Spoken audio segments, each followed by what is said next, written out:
Luto na. Kaya ilagay na natin yung ricotta. Ilatag natin na kamatis, sili, luya, sibuyas, at pipigyan natin ng lemon. Kung sa Pilipinas sana, ito ay kalamansi. Saka natin halo-halo yan.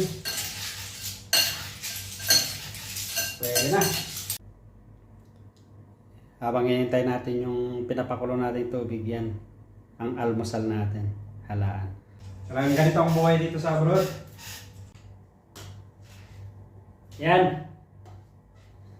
Nahanda na natin yung salad na halaan na almusal natin.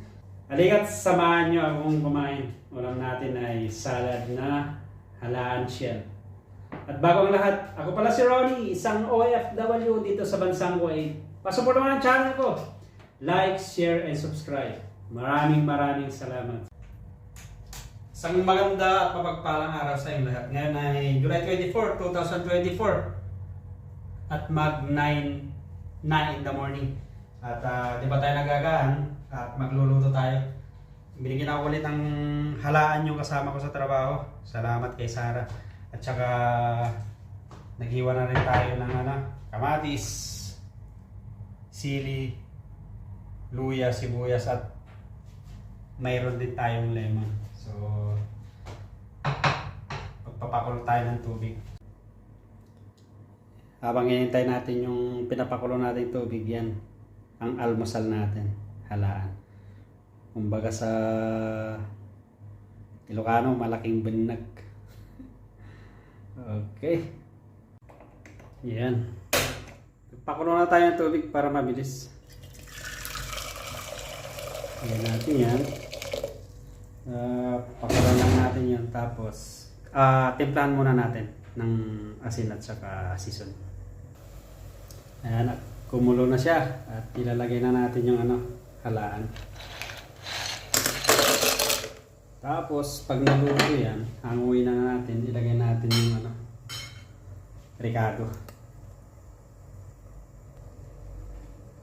Takpan natin. At maghintay tayo mga ilang minuto. Pwede na siguro to. Tignan natin. Ayun! Oops! Pwede na. Bumuka na. At luto na siya. Hanguin na natin. Pwede na yan. Ilagay natin dito. Tanggalin na natin yung sabaw. Pinakulan lang natin siya.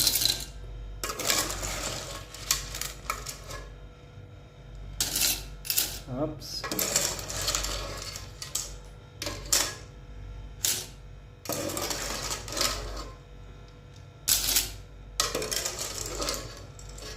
Ayan. Pwede na tayong timpla na natin at para makakain na tayo. Ito na siya. Luto na. Kaya ilagay na natin yung ricotta. Ilatag natin na kamatis, sili, luya, sibuyas, at pipigyan natin ng lemon. Kung sa Pilipinas sana, ito ay kalamansi. Pigyan na lang natin. Medyo gutom na rin eh. Kasi mag-alas 9 na. Makakain na tayo. Talagang ganito ang buhay dito sa abroad. Kailangan ng tiyaga, sakripisyo.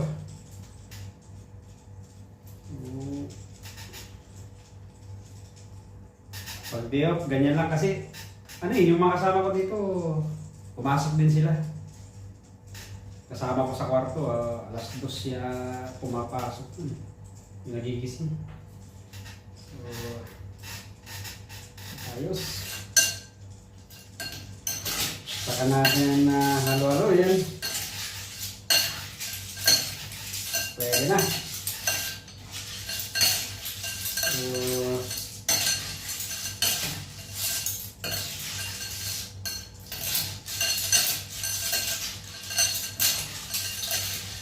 pwede na tayong kumain ng almusal. Tama-tama yung sinain natin is tumunog na rin yung ng rice cooker. Gutom na. Medyo gutom na rin. So ito na yung salad natin na halaan at kamatis, luya, sili at sibuyas. Bago ko pala nilagay kanina yung yung halaan, pinakuluan ay tinimplan ko ng asin at saka seasoning para may panlasa. Ano natin? Ayos! Lagay at samahan niya akong kumain.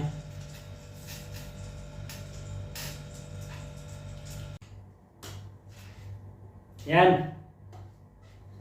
Nahanda na natin yung salad na halaan na almusal natin at saka kanin. Kasi day off natin ngayon.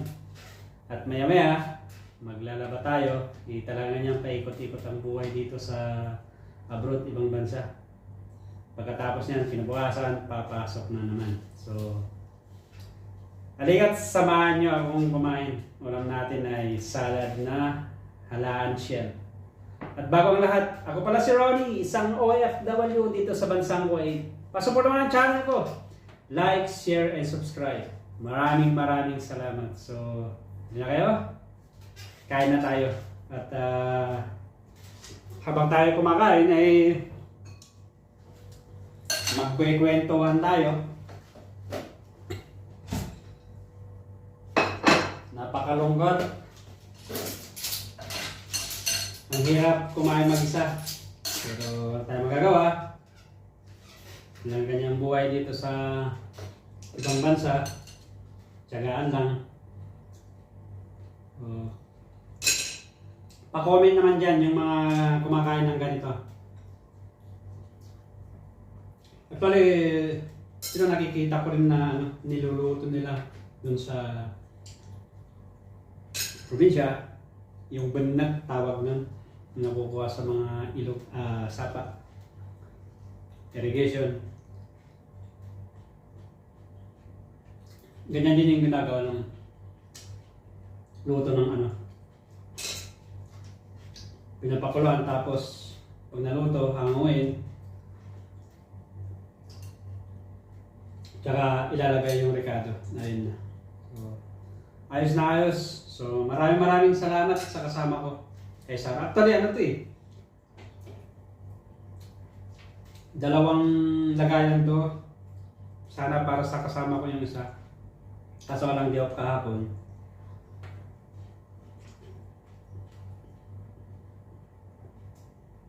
Inuwi ko ng parehas. So, ayos siya. Ganito ang buhay ko dito sa abroad. Pag day off, tulad ng sabi ko, maglalaba.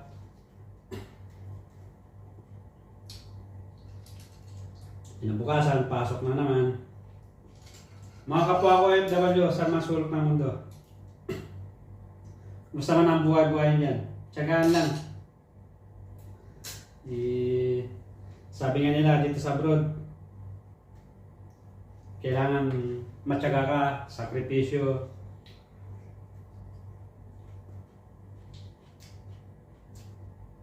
At madiskarte. Kasi hindi naman lahat ng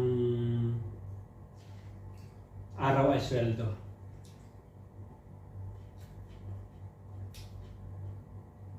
So, ayos na to. Maya-maya, solve na to.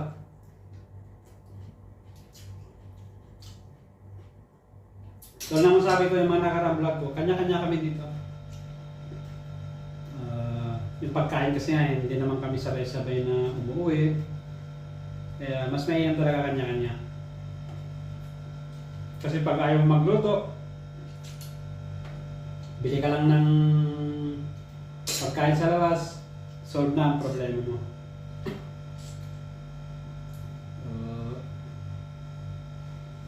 Napakahirap, tulad ng sabi, lagi ko sinasabi, napakahirap din ng OFW. Na tulad ng mga sabi ko, kung kasama ang pamilya mo, maswerte ka. Dito sa abroad, mga tulad din ng mga nasabi ko, maraming nagtatagumpay at marami rin hindi. At marami din nasisira ang pamilya. Pa-comment below. Baka mali ako. Yan ay base sa mga nakikita ko sa news, mga kakilala natin, meron din. So, kailangan talaga pag mag-abroad ka, buong loob mo. Kasi andito tayo para magtrabaho, mabigyan ng magandang buhay yung pamilya natin. Hindi yung papunta ka rito para sirain. Tatag lang ng loob, sakripisyo. So, kain muna ako at maya-maya magkikwentahan tayo.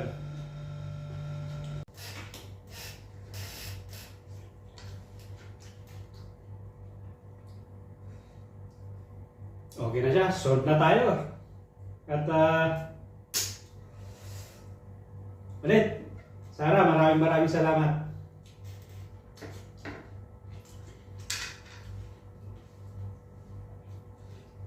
Nung nakaraan to, binigyan ako ulit. Ang ginawa ko, sinabawan ko naman. Nalawan ko ng gulay.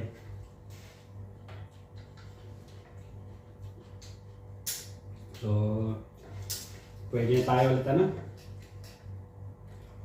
matulog. Kasi wala nang tayong gagawin. Kaya pwede bukas na maglaba kasi 2 days naman yung day off natin. Magkasunod. Kasi may offset ako.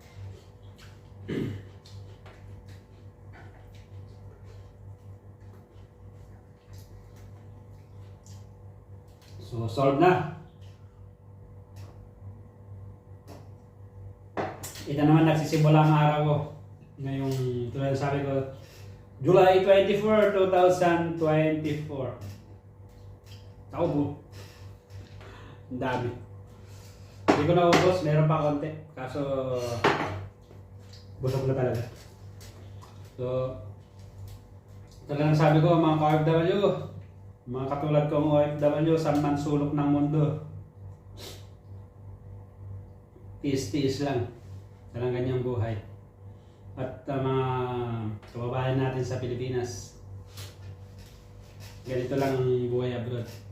Ito lang sabi ko, hindi lahat ng araw ay masarap ang inuulam ng isang OFW. Lalo na pag minimum wage or nasa kalagitnaan na or bago magkatapusan kasi wala pang sweldo yan.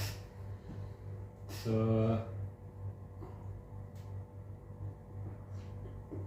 hanggang dun ulit. Maraming salamat sa pagsama. Ginawa ko itong video na to kasi naboboring ako eh. As my remembrance in the future. So, maraming salamat sa iyong pagsama. Hanggang sa muli, kita-kits sa mga susunod kong videos. Have a nice and great day to all of you.